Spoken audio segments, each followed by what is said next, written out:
So this is confirmation of the score so far in the final session, and what a dramatic turn of events we have seen. At 16 points apiece, the winner of this next match will be crowned champions, and it's a Baker. So all 8 players are in action in this fantastic conclusion to Weber Cup 15. Larson as the lead-off man, who, let's face it, has been one of the stars of this comeback. No, it's cut up on the head pin. It's not a good start from Larson. Certainly was out of range, wasn't it? Leaves the 3, the 6 and the 10, so we can only have a spare to start with. Great reaction there, look at that. Hooking much too much. High through the head pin.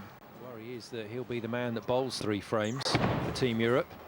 Out they go. I wonder what Dominic Barrett's feeling right now, because while this choice of the shorter oil pattern has been a fantastic one, it has rather excluded Dominic from proceedings in this final session. With the man that has pretty much taken the reins at the start of each session, Chris Barnes, to open up for Team USA. He's the man with the urethane ball, or as close to as Dammit for Team USA, and he's the man that has coped the best. He also will bowl frames 1, 5 and 9. That's a great looking shot from Chris. Great opener for Team USA. Up steps Barrett. Let's not forget his fabulous performance in this final session, where he bowled pretty much like that for the duration in order to bring home a victory against the latest hero for Team USA, Wes Malott. He recovered from that 7-frame gutter ball to bring it home against Mika Koivuniemi to level the score at 16, and that's why we're here. But let's be honest, once we got to 15 all, I think this is the only way. He'll bowl frames 2, 6 and 10. Once he's had that another full start, it's his feet that get a little bit tied up. His sliding shoe just sticks, so it's time to stop and regroup. It's a weird sort of audio cue, Tim Mack was telling us. When his feet get fast, his shoes get squeaky and he stops. Simple as that. Drop a 3 and 1 might help. That's the last thing he needs right now. Keep it on the lane then, Wes. He does, and he keeps it on for a strike. This is looking rather good for Team USA. 2 strikes in a row. It's the perfect start for US. Larson's 246, which put the point on the board. And that meant it opened up the possibility of getting to the Baker. And it's happened. Stuart Williams then pops it down onto that tidy line that he's managed to play on this short pattern. And back to celebrate with teammates. It ain't over yet. The wide outside line that we've seen Stu Williams playing before just lets it roll up nicely and carries all 10. That steps up next is Bill O'Neill, but I have to say this, Cass, as much respect as I have for the amazing talent of Tommy Jones, he now is the man that is standing out as a possible weak link. And Bill O'Neill, I'm afraid, joins him. That's changed everything here at Weber Cup 15. Just doesn't get up to the head pin and make the pocket, does he? He leaves the 2 pin and the 10 pin. Just gets a bit too wide. It's hit him thin and broken nothing up at all. It is a makeable spare. Give it a shot. Oh, and he did. A massive open frame. Team Europe fans can't resist the applause. It works, the staccato nature of your visits to the line. I mean, there is plenty of room for error. Koivuniemi points it in quite beautifully from the corner, but a ringing 10. That was the shot that cost him against Malott. And how many 10 pins have we seen in this tournament of supposedly great-looking pocket shots? 3 days of bowling on some very testing lane patterns.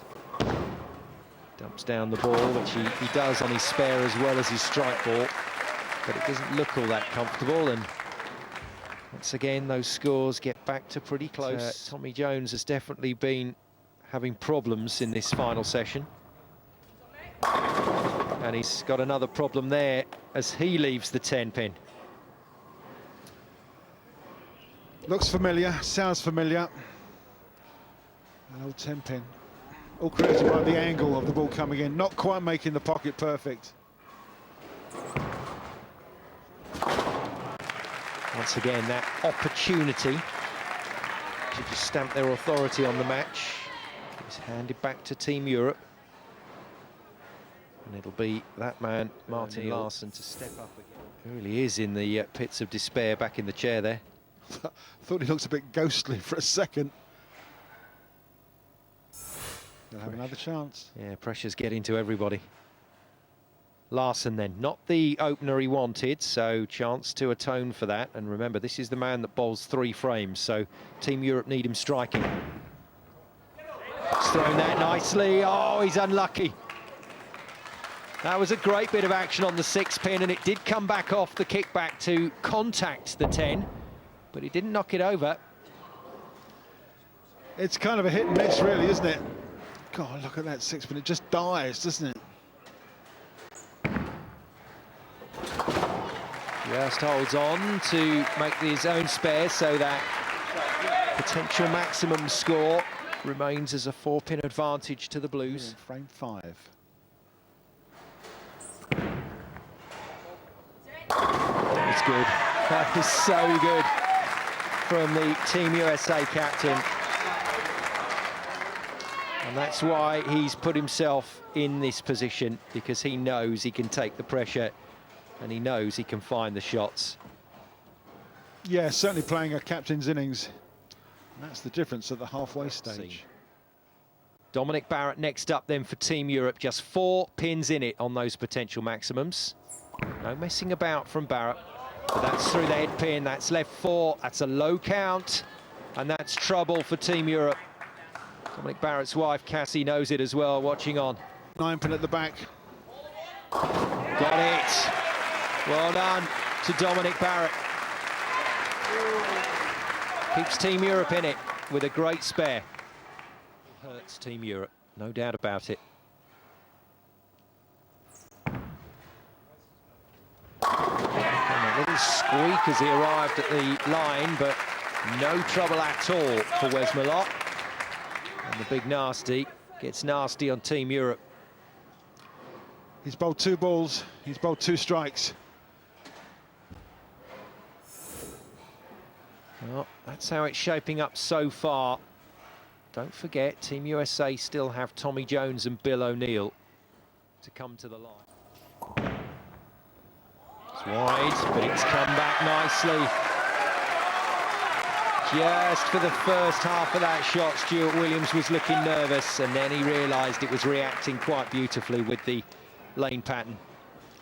I was kind of nervous just for a second or two as it hit the first board, but it came roaring back like a steam train, didn't it? And hit the 1-3 pocket, knocked everything off track, and Stuart's just pumping the lane. Look at that. Move into nervy moments for Team USA. Bill O'Neill gets his strike. Oh, that'll feel so good for the real deal. It's 3 strikes in a row as well. Great shot, Bill. Team USA hold their lead. Carries the 10-pin as well. Look at that. Jones looking a little bit nauseous there. He looks very nervous. He's up next for Team USA after Mika Koivuniemi. And I guess now, Cass, from a neutral point of view, what we have to hope for is that this team... Or a tie. Oh, don't go there. My goodness me. Mika into the pack. And quite beautifully, the Moose celebrates once again. And he returns to his seat.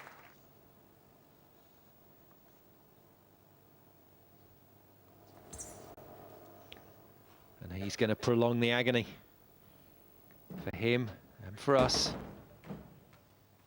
And about 600 people in the Barnsley Metrodome as well. Dear oh dear. Team USA have got 3 strikes in a row on the scoreboard. This will be Tommy Jones's last frame in the whole tournament. Once again.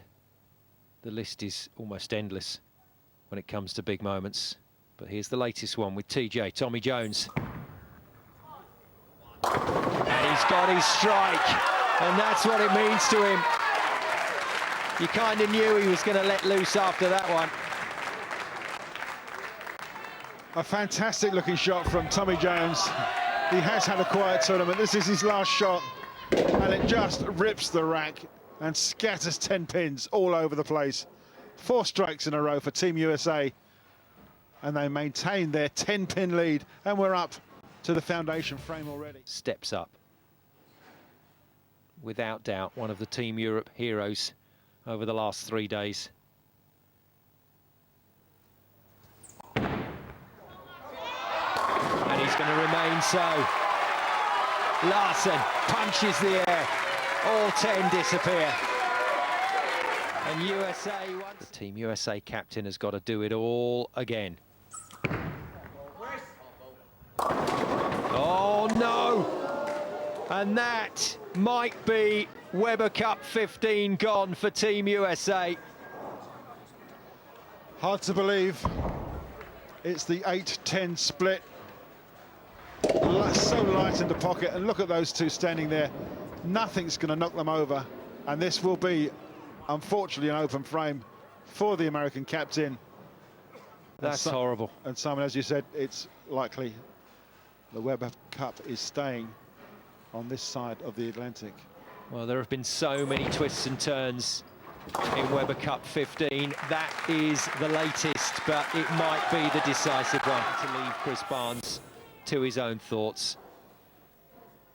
And now Dominic Barrett steps up into frame 10, certain in the knowledge that a strike here really does put Team Europe in a winning position. The finish line for the Blues is close.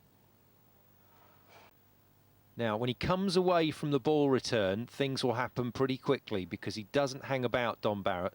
This is all part of the routine, but once that ball return is left, he will just load the ball up and away he goes. Dominic Barrett to write the next chapter in Weber Cup history. It's there! Oh, it's there! What a massive strike from Dom Barrett, and what a massive result for Team Europe. This tournament has delivered everything. It's been 3 days of scintillating 10-pin bowling, and Cass Edwards, that is something else. He's got another 2 balls to bowl yet. Crikey, come on. This tournament has been the best Weber Cup of all time. It will be seen around the world as will 8 of the world's top bowlers, and it's all over. A monumental 3 days of bowling comes to a close here at the Metrodome in Barnsley. In the most dramatic of circumstances. The last ball goes down, it's irrelevant. Team Europe are victorious here at Weber Cup. Get this across the line. So Wes Malott steps up as a rather disconsolate figure. He was hoping to be the closer to celebrate for Team USA. That is not how it has worked. One heck of a party here at Barnsley this evening. Malott just reminding this crowd exactly why we've ended up in the Baker. It's all because of his endeavours. Very close, doesn't it? 8-7 to the USA overall in the Weber Cup victories.